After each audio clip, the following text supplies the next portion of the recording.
Every 90 days, we get all our clients together and we have what we call a growth club. It's really our quarterly planning session with our clients.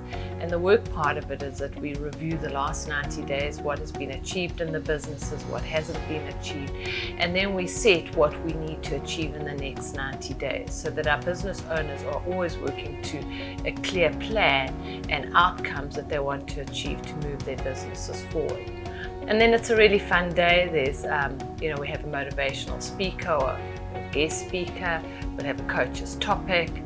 So there's some learning, there's some motivation, and of course there's some networking. So it's a really energizing day, and our business owners come out with a plan, but also ready and fired up to hit the next 90 days.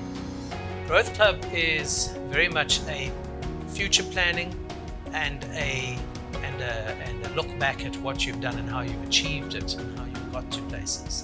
So it assists companies to grow and focus on where they need to go.